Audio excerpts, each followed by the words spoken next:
Previously on that Cthulhu Jawn. Reels back, sinks its jagged teeth into you. You feel the pain from the bite, but you also feel a burning. Ah! Holy shit, Walter. You see a car turn its ignition on. It whips itself around. It looks like Ivan and Eugene have joined the fight. You see him pull a sawed-off shotgun out of his trench coat. Yes. You see a hole get shot right through this thing's stomach. You see that what was once a monster just looks like a normal dude on the ground with a hole through his stomach. Get them in the car. Get them in the trunk of the car. I'll go with them. They might be my only chance for right now. He pulls out the heart and light it up. Watch the heart burn.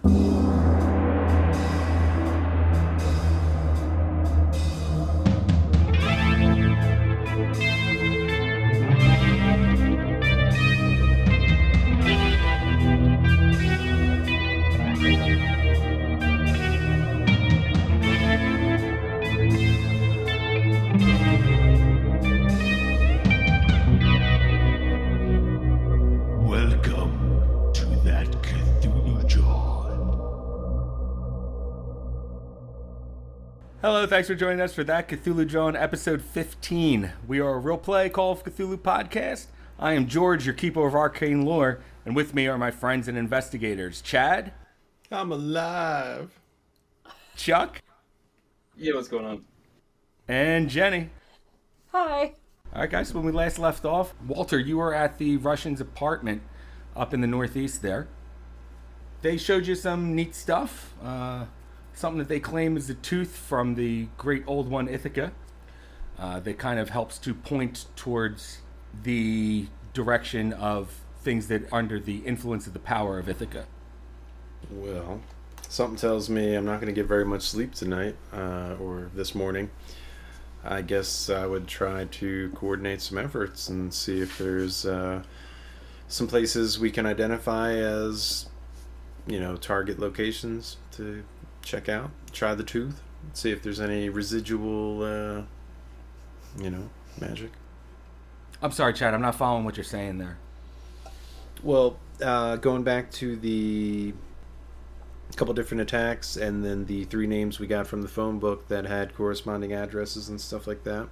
Mm-hmm. That was my first thought. But separate from that, though, he says to Eugene, there was something I meant to ask you, though. Originally, the incident in the gallery, when I was leaving, it looked like, or maybe sounded like you had said something, and then everything got quiet. What was that? He takes off a glove, and he shows you his hand, and the tips of all of his fingers are blackened. And he said, I had to pay a price to banish the monstrosity. It only gets them to go away from you for a while. It does not kill them. It does not harm them really in any sort of way. But they must exit the area that you are in. Will that heal? It will not, unfortunately. It is frostbitten beyond repair. He looks genuinely saddened by that. This is the price you pay to use magic that is associated with such dark forces. So that was actual magic? Kind of raises an eyebrow pretty skeptically. He says, yes, Mr. Walter, actual magic. How is such a thing learned in days like these? I mean, that's, I don't know. There's so many things I've seen recently. It's hard to deny, but, there are things like this don't usually happen in the real world, I guess. He says to you, Mr. Walter, the magic that we use has been handed down in our village for many, many years. We have our village elder to trust us with the zub. And he holds up the tooth-looking thing again. The village elder also knows other magics, but knows that they are harmful to him. Harmful to others around even. So it is used very sparingly. Yes, that sounds like that would be for the best. I mean, maybe he thinks to take inventory, I guess. He says, what weapons do we have? I mean, this seemed limited, seemed like it had limited effectiveness. And he kind of pulls the Derringer from his pocket again. He says, I noticed Ivan had a shotgun. That's good. That seemed to work. He says, the skin of the Windwalker is very thick and it can only be harmed with great force. When it first bit me, the first thing I thought was fire. Does that have any effect on it? That was the curse you were feeling coursing through your blood. Well, that's something else too, but I mean, the children of the Windwalker, do they fear fire? Fire is useful against them, but they do not have any specific weakness to it, Okay. as far as we know. Ivan turns to you and says, "This seems to be their biggest weakness." And he holds up the sawed-off shotgun. Nice. Well, I mean, I do have, some money that I've made throughout the years. I suppose we could invest a little bit in things that could aid us. I mean, what would be most useful? Unsheathes the little pencil from his planner. What are you trying to ask these guys? Would it be useful for finding these? Well, I mean, like, what resources do these guys need, pretty much? I mean, he mentioned being somewhat limited in what they have and can do. I mean, like, what would be helpful to these guys? I see. There is nothing really earthly that can be helpful to us. The resources that we have are limited, but which I mean, our magics are limited. As you can see, and he holds up his hand again, he says, there's a great price to pay when we use it. And we can only use so much. Well, maybe a better question then. How often do the children of Ithaca need to feed? And he looks kind of He afraid. says, at first they do not have to feed very much. But the more that they feed, the more they turn into the monster. After being said monster for long enough, they will remain monster forever. Well, what do you mean? I mean, can this curse be reversed? The curse, we don't know if it can actually be reversed. We know that if you kill off a child of the Windwalker and they have infected someone else, the other person that was infected will be cured of their curse. Think of it like a line that goes down. You see at the top, and he draws a line on a piece of paper, and he says at the top here is the initial Windwalker. Then he bites two people, and he draws two lines out. These Windwalkers then bite two people. However, if you cut it off at the top here, and he puts a big X through the top, and he says the rest will fall as well. Fall as in they'll die, or they'll no longer be afflicted by the curse? The curse will be lifted from them. Oh no. Walter, they tell you all this information about the Windwalkers and everything, and eventually it's getting pretty late now. It's like almost 5 a.m. at this point. They say to you, well, Mr. Walter, we must rest up. We have a big day ahead of us tomorrow. Yes, of course. Well, you know how to contact me. Is there a phone in this room? He says I could probably call a cab and get back to the South Philly area. He says to you, yes, we can call you a cab. So he calls you a cab. After about, I don't know, maybe like 20 minutes, one pulls up, takes you back home. Do you do anything before you go to bed? Yeah. Or do you go to bed? That would probably be my ultimate goal, but I'm gonna at least try to check in with Heather. You call her at like 5 in the morning, like 5:30 in the morning. Yep. All right. Heather and Lenny. Lenny, you went home already. Heather, you're probably in bed right now. 5:30. Yeah, but I'm probably like awake. Not really sleeping Yeah, I can't see Yeah. like falling asleep after after that. what you saw. Yeah. Yeah. So Walter, you call up and you get Heather on the line. She sounds like she hasn't been sleeping. Yeah, that would make sense. As much as I'm sure Walter would love a nap or a full night's sleep at this point, I'm sure he's pretty wired as well, but probably also exhausted. I probably answer on the first ring, like hello.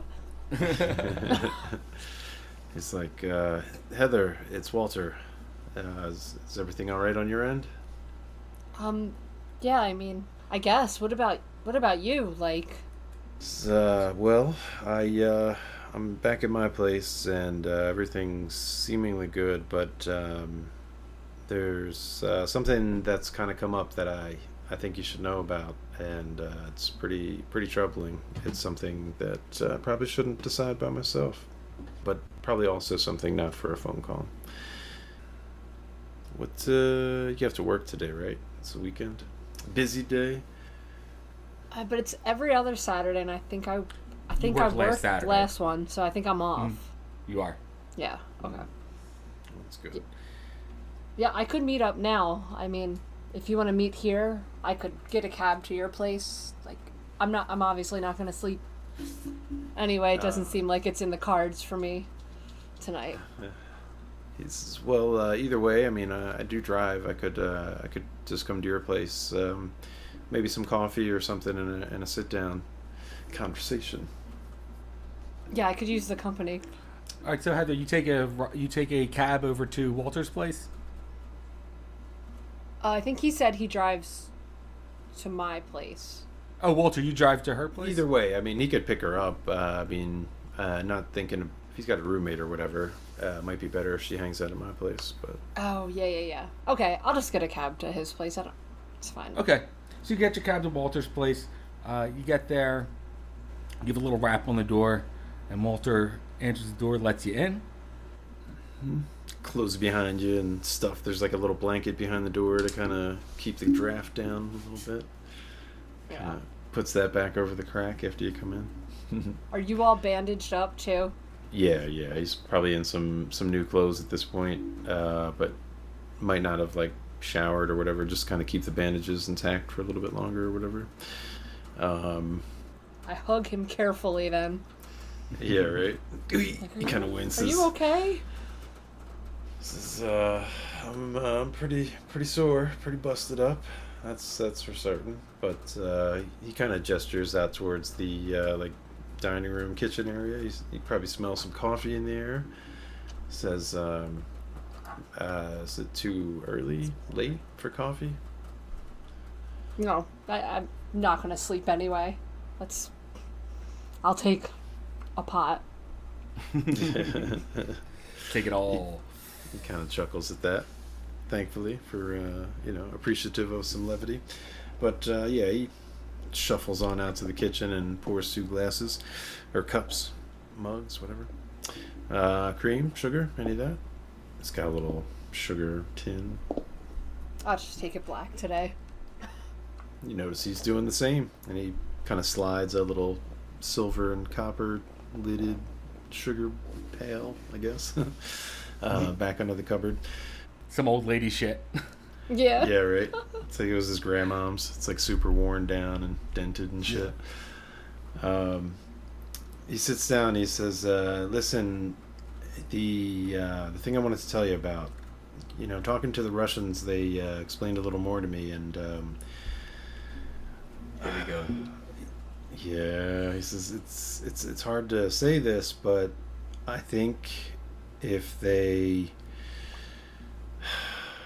maybe do what they did to that thing that attacked us tonight to Millie, that all the other people that might have been cursed by her won't be cursed. Kind of raises a uncertain eyebrow, but he says, I think that's pretty much the gist of what they were saying. And I didn't want to mention anything to them about Millie, but I'm afraid that all this kind of stems from her. How do we know that she's like? I mean,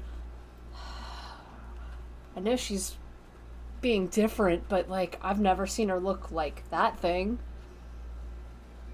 I mean, Well, he said something to the effect of the more that they eat, the stronger their urges kind of get. And that kind of reminded me a little bit of what you were saying at the bar the other night about how she's been eating lately. And oh my god, it's like it's nonstop. It's like insatiable hunger. they had a chart. He even took the time to draw it, and I do like with my hands, like the source and then the two lines and like how they spread to the next two. And so on, and so on. Yeah, right. He tries to take a sip of his coffee, but it's too hot, so it's just that little just kind of puts it down. So you're saying that we have to cut my Aunt Millie's heart out? Well, obviously, I didn't ask them that because that would kind of play our hand, but they seem to have something which could kind of confirm these suspicions. Yeah. They had some kind of strange... they said it was a tooth from, like, the original, I guess, if that's how I understood it right. When they took it out, it pointed right to me because of the bite. He kind of gestures to his shoulder. He said that the magic was still kind of fresh in me, but I think if they point that thing at Millie, they would probably find the same kind of magic. I think, because she had the statue first, and the blood breaking the original protection blessing. Is there a way that we could borrow it from them without them knowing? He looks very skeptical of that when you say that. He says, it seemed like a precious heirloom. I doubt they would be willing to part with it, and they kind of keep it very well, encased. So we would have to tell them the story. We would have to tell them that Millie had the statue to get her tested for evil. I don't know if it's that easy. I think she's already been tested for evil. Remember, she gave that lady a heart attack. She gave what? She gave that lady a heart attack. Oh my god! Oh, yeah. And then I killed her. Right. Well, yeah, maybe. We don't know that yet. He doesn't say anything, but he's kind of nodding to you. Okay. It's like I didn't want to make that decision myself. Obviously, Millie is a nice person, and I love when we talk about books and she comes into the store and things like that. But I mean, everything we've seen recently and after tonight, he says, maybe I shouldn't even drink this thing. And he kind of pushes the coffee a little bit more towards you, away from him, kind of thing. He says, I don't know. I definitely need some sleep, but... Is there any way you could think of where we could get them and their heirloom around her without saying that she... I mean, you don't think they'll kill her anyway. Like, if she's not evil, like, who are these guys? Like, are they gonna kill anyone that touched that statue? Well, I mean, it seems like they've gone through considerable lengths, and I mentioned the business about the frostbite on Eugene's fingers and how committed he seems. But I guess the one thing we could try, I mean, I put a few points on the map that they had. 3 of the names from the list out the gallery corresponded with addresses in the phone book. So, I mean, I could maybe put Millie's address on there and not really mention all the business about the source of all this nightmare. I think that's a great idea. But he looks back to you. He's like, but, if the thing that they have confirms that she is a part of this too, I mean, I think that would kind of put her on the list of their targets. Oh my god. It seems selfish and terrible all at the same time, but it might just be... I mean, is it the way to go to just tell them that we think she might be the source? I mean, hell, with the missing pieces of the puzzle that we could kind of share with them, they might be able to confirm, you know, just... This is too much. You're asking me if I want a couple of Russian guys to maybe cut my aunt's heart out. Like, I just watched a beast bite your shoulder off. Don't forget the slash wounds. And he gestures to the other wound that nearly killed him. Oh shit. I mean, and honestly, despite how crazy all this stuff is that he's saying to you, physically and emotionally, probably psychologically, all that stuff, I mean, Walter would appear, exhausted and possibly delirious at this point. I mean, though he is in a moment of clarity, unfortunately, right. Like the things that he's saying and just how busted up he is. I mean, he, came real close to dying tonight. Yeah. And this is only a few hours later. I was kind of thinking the same. Like, I'm going, like, back and forth. Like, oh, yeah, we should test her. And then, no, like, I don't... But at the same time, I'm like, I don't want to kill my aunt. And Walter doesn't want to kill his friend, so that's why he's coming to you with this, because he's really not sure what to do either. Fuck, man, this shit's heavy. Oh, man, it's terrible. Heavy stuff. But you guys probably need to get to bed at some point, right? I mean, I know Walter's exhausted, despite the fact that we're having this conversation. Mm-hmm. He could probably just fall asleep in the chair right now, mid-sentence. So, Heather, do you still stick around, or you, No. I think you got a lot to think about. Yeah, no, I definitely go home. Okay. He says, well, let me give you a ride at least. You don't need to take a cab everywhere. And I damn sure don't want you walking out there. I don't know if I'll ever walk again. Yeah, right. He would definitely drink some of his coffee. He might actually take the cup with us. All right. Okay, I guess I'm, like, just confused. Like, I want to say, yeah, test her, but, like, I feel like, isn't that weird for a person to just be like, yeah, it's like cut my aunt's heart out? Like, it's hard to... No, I mean, it makes sense. Like, that's your aunt, like, you've known her and you're fond of her and all that You stuff. were close with her before she got all hungry. Yeah. That's why I came to you and not Lenny with this But she's also been, like, I believe in all this. I believe every single thing that's going on. Well, you got a lot to think about there. Unfortunately, Heather. Walter kind of believes all this, too. Mm-hmm. So, we're going to say that takes us into Saturday morning. Lenny. Yes.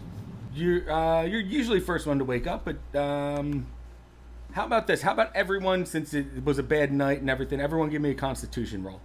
See who wakes up first.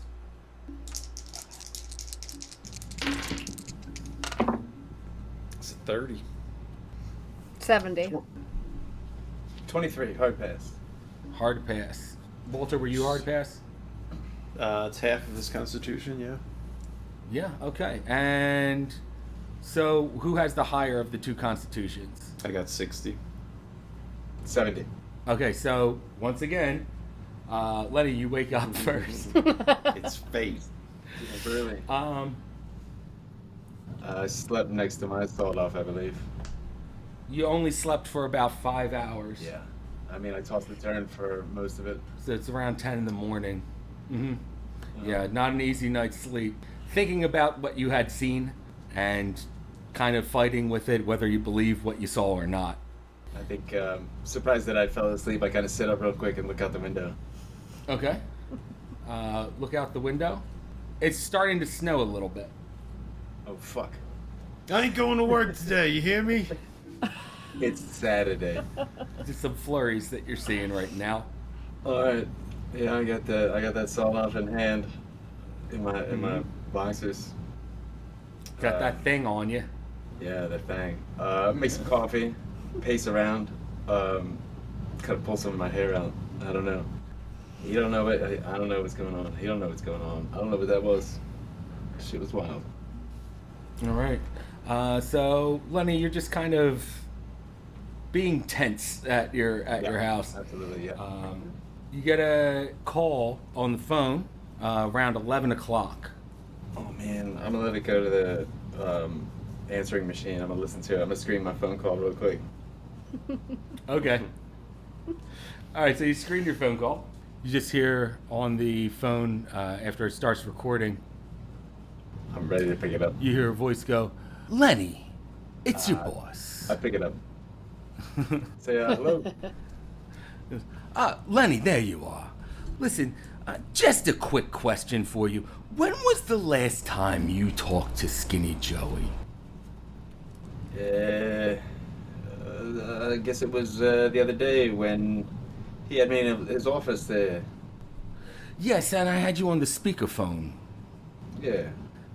That was also the last time I talked to him, too, but, sometimes he disappears.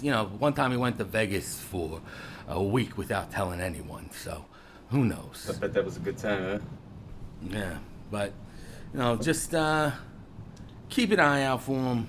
That's all I want to say. Yeah, I'll give you a shot. Thank you, Lenny. And he hangs up with you. Gotta keep that good rapport with the big guy. All right. Next to wake up is going to be Walter. How did I sleep last night with all the caffeine? Oh, not good at all. Like, you were tossing, turning. Let's see how many hours of sleep you got. Only 2 solid hours of sleep. I believe it. Probably Yeah. rolled over on his shoulder in an awkward way or some dumb shit. You're in pain, you can't get comfortable. But the sun eventually, the sun kind of wakes you up, and then, you try closing the blinds, and it just starts to peek through at a right angle that you decide there's no way you're going to be getting any more sleep. That's okay. There were some things I wanted to do today. Some things you can control and some things you can't. And Walter had a plan set in motion already, so he's going to follow through with it. Makes his way into Center City. There's a few things I want to pick up. I'm going to stop by, I don't know, are we allowed to say like specific names of places, or should I not name drop places that exist? You don't have to in real name life? drop places. Just say what you're getting. Well, there's that nice place on Chestnut Street where you can get all kinds of cheeses and meats and fun things like that. Okay. And I was going to go there and pick up a nice pork tenderloin, a couple Okay. maybe like a pound of those fancy olives with cheese stuffed in the middle, stuff like Ooh, that. very nice. Bring And I that was also over. thinking about grabbing a bottle of wine. Okay. Grab a bottle of wine as well. What? And since I'm in the area, I'm going to stop by Joe Clock's, pick up one of the 2 copies of Copy of the Scroll that I translated. Okay. I'm not going to bring the super old books, but I'll bring her something else. Okay. And gather up everything I need for Millie's later. Okay. Oh. That's going to be later on tonight. Do you do anything else with the rest of the day? Hopefully get back to some sleeping. Maybe rest up a little bit. All right, so you kind of worn out. Got to clean up, all that good stuff. Have lunch, whatever. But you're pretty worn out for most of the day. I'm going to say just kind of try to rest up best you can. Yeah, I'd probably eat light. Maybe just like some peanut butter toast and some that leftover coffee that's probably still in the pot from the morning. Okay. Mm. All right. Don't even heat it up. Just drops a few ice cubes in it. It's got one of them old school like aluminum. Yeah, one of those guys with the lever on it. Yeah, It's all exactly. thick and burnt. All right, so Heather, around noon, you get a phone call. Hold on. Okay, you only sleep for about an hour when you finally do get to sleep there, Heather. But you get a call around noonish, and it's your Aunt Millie. And she says to you, Heather, I need some help getting ready for Walter coming over tonight. Do you think you can swing by my place and help me out a little bit? I got to move the old carpet and get a new one in. Gross. Yeah, absolutely. I was gonna call you anyway and see how you're feeling. Says, oh, I'm feeling okay. Thanks for asking. But when you going to swing by? You said it's like noon It's around now. noon. Okay. Yeah. Well, I just have to like shower and get dressed, call a cab, so I could be there by 2. Oh, that'd be great. Yeah, Walter's going to be coming over, I think, around 7. So, well, that'll give us plenty of time to get things straightened out. All right. Do you want me to grab you anything to eat? Good thinking. That's good thinking. She says, yeah, if you could grab me a cheesesteak on the way down, I mean, that'd be great. Yeah, no problem. Okay. So I want to test her. I want to test her with food. I'm gonna buy 3 cheesesteaks. Ooh. By the way. Okay. You're just gonna feed her until she bursts. That's fucking devious. I just want to see if she could do it, like a cone head, just so I could get some fucking clues. Like if she could house 3 cheesesteaks before she eats Walter's pork tenderloin. Ooh. She's eating it all. Oh yeah. All right, Walter's into it. I couldn't resist. But it looks like you beat me to it. That was kind of the idea for the pork tenderloin. I was hoping to test her out a little bit too. Yeah, how's that? Bang see. bang. So it's around 2 o'clock when you get to Millie's house. And she opens up the door and, you can look around. It's her usual, like country designed kind of thing going on there. Like even her light switches have little like birds and like farmhouses on them. Very beige. Cottagecore. Yeah, exactly. Nice. So she says to you, Heather, she says, well, we got the new carpet in. It's over here. And it's a big rolled up rug. And she says, and we just got to get the old one out. So we got to move a lot of furniture around. If you can help with that. So give me a strength roll. Hey. Come on, baby. 97. Oh, that's a crit fail. Okay, so Yep. you go to move a bookcase. And give someone a heart attack, probably. And it... Problem solved. All right. You go to move a bookcase. Millie's like, you want help with that? And you're like, nah, I got it. And the bookcase falls over and a lot of books all fall out and everything all over the place. Millie goes, oh my goodness. Oh my God. Heather, are you okay? You weren't harmed or anything. Okay. Yeah, I'm okay. Oh my God, I'm such a klutz. She goes, oh, well, here. And she helps you put the bookshelf back upright again. And she goes, well, I guess while you're doing that, let me just go check on something in the kitchen real quick. She goes in the kitchen. Oh, no. And you start putting the things. But oh yeah, you give her the cheesesteak. She ate one right away. As soon as you got there, when you gave her the cheesesteak, we're gonna say she ate one right away. Gobbled it down real quick. But only one. Alright, we'll see. So you knock over the bookshelf and all the books lay everywhere. She asks you to help, kind of put them back up on the shelf, and she's going to go to the kitchen for a second, check on something. Mm-hmm. I just start putting your stuff away. Give me a spot hidden roll. This one gets me every fucking time. I've never passed a spot hidden, by the way. Really? Ever, so far. Nope. Is this my chance? This is my chance, guys! Pass your spot hidden roll. Make sure you check that box. Ah, I passed it! Nice. Oh yeah. All right, so check that box next to spot hidden. Mm-hmm. And what you find is a journal that's kind of splayed open. And it looks like it might be Millie's personal journal. You recognize her handwriting. Do you want to read through it? Yes! Okay, so you read through it a little bit. And this journal seems to document every single interaction she's had with Walter. Okay. It dates back about 3 years. Mm-hmm. And as you're going through it, you realize that Millie seems to have had some sort of obsession with Walter for some time now. Oh, Oh man. She's always, Friend. as you're going through it, it says things like, "Oh, how I wish he would roll his run his fingers down my spine like he does the Whoa, whoa, spine whoa, of the whoa. books. Whoa. Oh, shit. I can't play this game anymore. Sounds like an unhealthy obsession, wouldn't you say, Heather? I don't know. I would go for it, dude. Oh my god. It Go does. for it. Go for I it. would It go seems for like an unhealthy obsession, maybe. Okay. But Okay. it does. It keeps saying in there that like that he's the only one who gets her and that kind of thing. And she's so hungry. So she comes back out of the kitchen. As she's coming out, what do you do with this journal? Oh, I just like put it, I don't know, under books that are on the floor still. Like Okay. I hadn't gotten to it. Kind of hide it real quick. We're gonna say that you're moving shit around so much that she doesn't notice, and just kind of start putting books back up on the shelf. She helps you with that. Eventually, she comes across the journal though and goes, "Oh, how did this get over here?" And she goes and puts it in a drawer.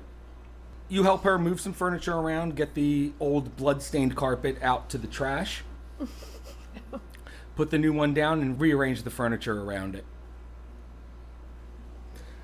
Millie says, "Thanks for all your help, Heather. It's taken about, we're going to say it took about an hour to do, 2 hours to do all that, Okay. right? Between you and Millie. So it's about 4 o'clock. She says to you, well, Heather, I got to shower up for my date tonight. Wish me luck." Oh, well, I was wondering, do you want me to, like, help you put on makeup, pick out an outfit? Because I want to check her out and see if she has any scratches. Stuff. Oh.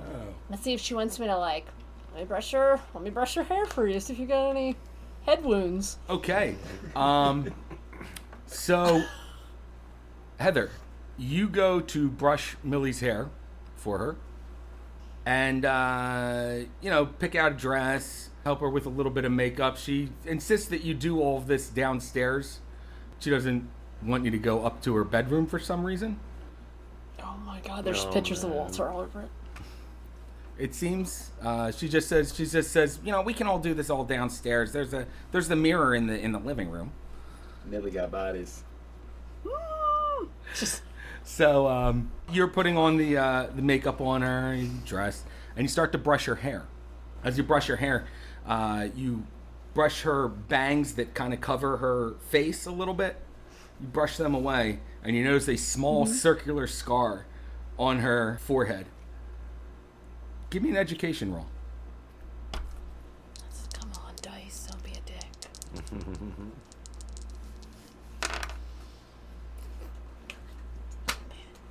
81. Do you want to push the roll? Yes. Okay. How are you pushing it? Like, what are you doing are you taking a closer look at it, or? I guess I'm taking like a closer look, but also, does it look similar to me to the scar I saw at the museum? There you go. You don't have to roll for it. It looks exactly I the don't- same as the scar you saw on the creature at the art gallery. I didn't even recognize Millie. She was so dressed up. She was so pretty. Pretty princess. With the sticks in her hair, yeah. Are those horns? I couldn't tell.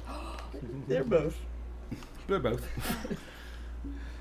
I'm 100% convinced then. Okay. She's a snow like- princess.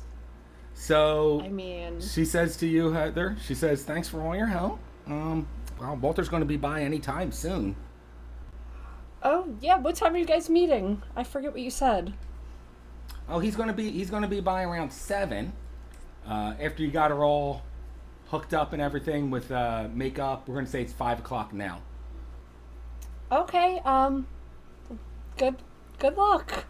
She says, "Thanks, Heather, and thanks for all your help. Really, I mean it." Of course, I love you, Millie. She says, "Do you have any more of those cheesesteaks?" I saw you had more than She couldn't help it. one. Yeah, I mean, you can. I brought 3. she says, well, just in case my cooking goes wrong, then I have 2 cheesesteaks for me and Walter.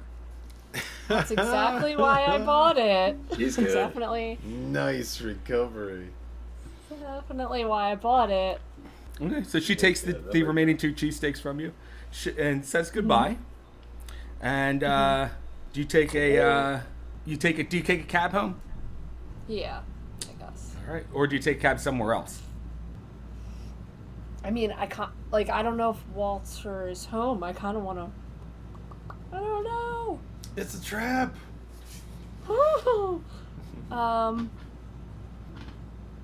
Yeah, I guess I just take a cab home. All right, you take a cab. Take a cab home. And when you get home, do you do anything else? I call Walter. I'm just gonna tell Alright. him. I don't want to sacrifice him. I mean, that's kind of Heather's MO, is like, oh, let's see if this is a terrible person, but that's a little much. Right. Right, so Walter, your phone rings? Pick it up. Hello. Hey, Walter, it's Heather. Hey, how's it going? Sleep out of his eyes. Not great. I'm just gonna say it. I just saw Millie, and I was getting her ready for your date, and I was brushing her hair, and she had this scar on her forehead, and I don't know, maybe I'm losing it, but it looked exactly like a scar that the monster beast thing had at the museum. Like identical, like I couldn't get it out of my head. You mean like when we were first attacked at the gallery?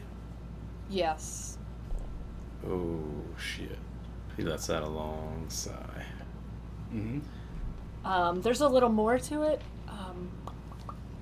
I found a journal that has your name written in it of Millie's. She's liked you for a really long time, but a lot. Like a lot.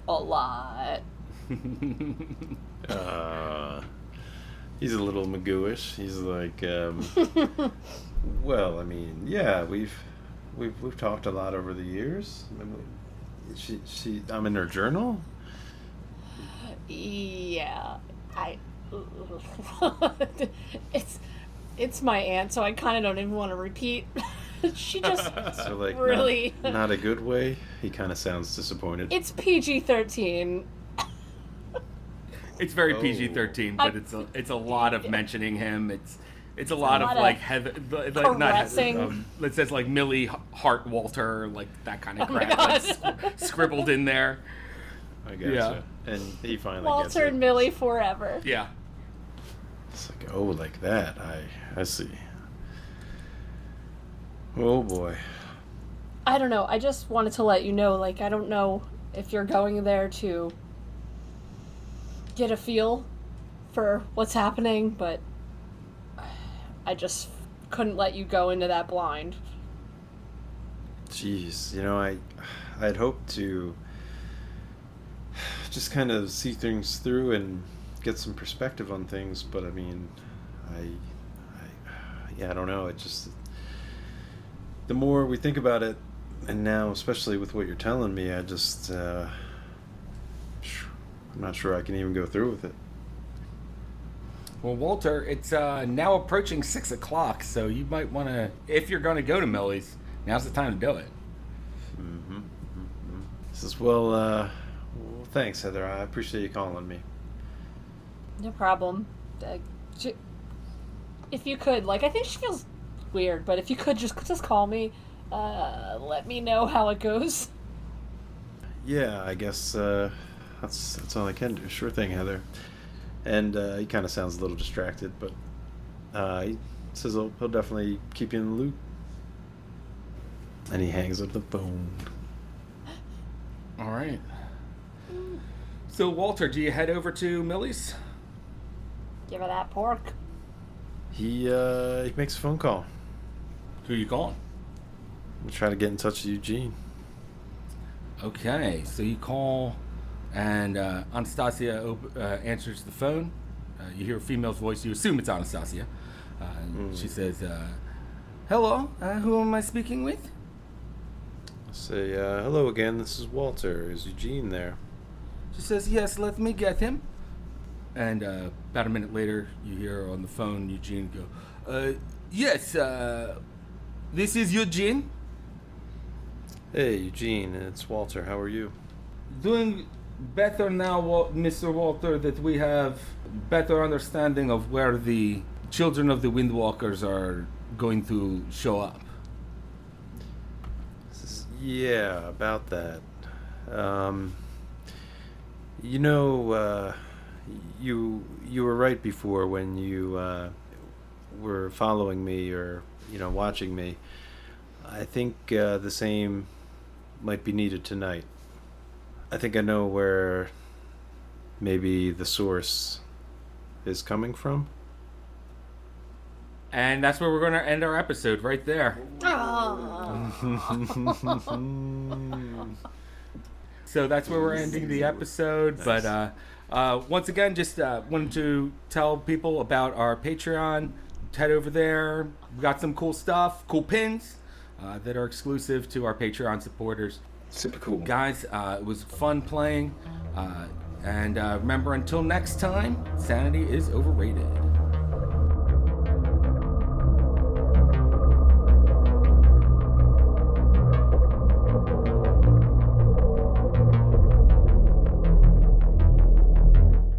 Hey, this is George. If you're enjoying what you're hearing, remember to like, subscribe, leave a comment. We are also a podcast that you can check out wherever you listen. We are on TikTok and Instagram at That Cthulhu Jawn, and you can email us with any questions or comments at thatcthulhujawn@gmail.com.